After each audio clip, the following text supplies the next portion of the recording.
जय श्री राम मित्रों। कैसे हैं आप सभी? आशा है बहुत अच्छे होंगे, मस्त होंगे, स्वस्थ होंगे, ज़बरदस्त होंगे। दोस्तों, जैसा कि आज पुराने साल का लास्ट दिन है, 2025 का लास्ट दिन है और नया साल कल से शुरुआत होने वाला है। 2026 स्टार्ट होने वाला है। तो दोस्तों, सबसे पहले तो मैं आप सभी को जाने वाले पुराने साल और आने वाले नए साल की बहुत बहुत हार्दिक शुभकामनाएं देना चाहूँगा। आप स्वस्थ रहें, मस्त रहें, ज़बरदस्त रहें और किसी प्रकार से कोई आपके लाइफ में दिक्कत ना आए नए साल में। यही मैं ईश्वर से प्रार्थना करूंगा आप सभी के लिए। दोस्तों, कुछ चीज़ें मैं आज शेयर करना चाहूँगा। कोई टॉपिक पे विशेष बात करना नहीं चाह रहा हूँ, लेकिन चूंकि नया साल है और हम एक नई शुरुआत करते हैं, एक नई ऊर्जा के साथ करते हैं। तो दोस्तों, जो भी आपकी पुरानी किसी से कोई कड़वाहट है, किसी से कोई मनमुटाव है, उसको आप बिल्कुल साइड में रख के नए साल की शुभकामनाएं उनको भी दें। जिसके कारण से कोई मन में कड़वाहट है या कुछ भी अपना भला बुरा पीछे हुआ है, तो उस सब को ध्यान में न रखते हुए आप सभी को शुभकामनाएं दें, सबका आभार प्रकट करें। और इससे आप जो है तो बहुत हल्का फील करेंगे और अपने नए साल में पूरी एनर्जी के साथ आगे बढ़ सकेंगे।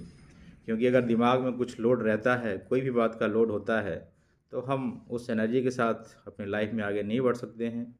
तो मुझे आशा है कि जो भी गिले शिकवे किसी से भी होंगे, चाहे फैमिली से, चाहे फ्रेंड से, चाहे रिलेटिव से, आप उन गिलो शिकवों को भूल के जो है तो उनको शुभकामनाएं देंगे, उनका आभार प्रकट करेंगे और अपनी लाइफ में आगे बढ़ेंगे।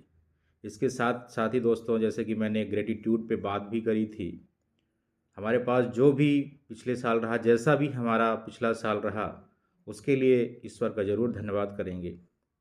क्योंकि हो सकता है कि आपको कुछ कमी लगी हो अपनी लाइफ में, लेकिन बहुत से लोग हैं कि जो आपके पास था वो भी लाखों लोगों के पास नहीं होता है। तो हर एक चीज़ के लिए, छोटी से छोटी चीज़ के लिए आपके पास जो थी उसके लिए ज़रूर धन्यवाद करें। और जो आपने सोचा था कि ये होना चाहिए था, नहीं हो पाया, उसके लिए भी धन्यवाद करें कि मेरे पास है।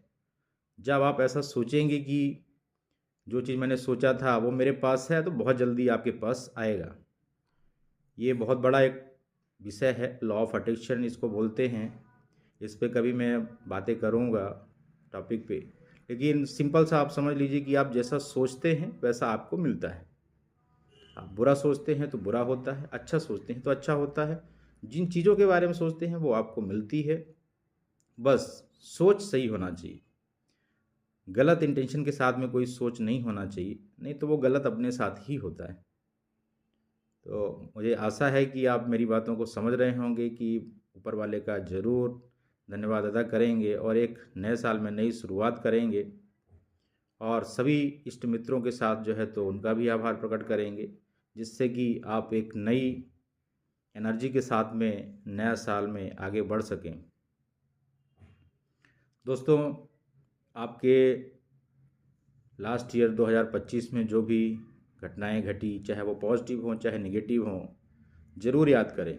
जो निगेटिव चीज़ें हुई उनको भूलने की कोशिश करिएगा और जो पॉजिटिव हुई उससे और एनर्जाइज होके नए साल में उसको और इम्प्लीमेंट करके आगे बढ़िएगा। क्योंकि अगर हम पुरानी चीज़ों को सोचते रहेंगे तो हम आगे नहीं बढ़ पाएंगे। तो जो भी चीज़ें हैं हमारे लिए सही नहीं हुई है उसको भूल कर जो चीज़ें सही हुई हैं उस पर और आगे सोच के और इम्प्लीमेंट करके हमें आगे बढ़ना है। दोस्तों, नया साल है चूँकि, तो अपना थोड़ा सा विज़न, आपका जो भी विज़न हो, विज़न सोच ही कह सकते हैं, सोच से एक अपना विज़न बनता है, गोल बनता है। तो नए साल में वो ज़रूर कल की डेट में फर्स्ट डे रहेगा, तो कल की डेट में उसको ज़रूर, जो भी आपकी सोच है, जो भी आपके छोटे छोटे ड्रीम्स हैं, सपने हैं, उनको ज़रूर लिख कर रखें। लिखने की बहुत बड़ी ताकत होती है। लिख के रखें और उस पर जो है तो रेगुलर मेहनत करें, फोकस करके उसमें काम करें, तो वो ज़रूर अचीव होगा।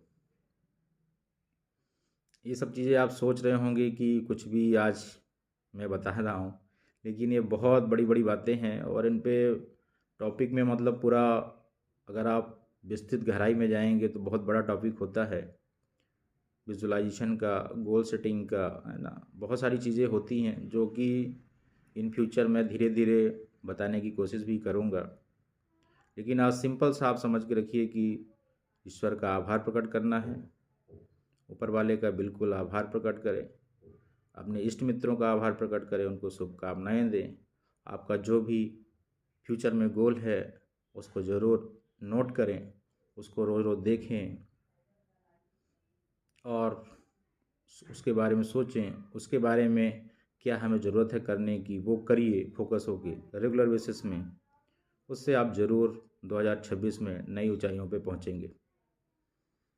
तो एक बार फिर से नए वर्ष की बहुत बहुत हार्दिक शुभकामनाओं के साथ में मैं आपसे नए वीडियो में मिलना चाहूँगा।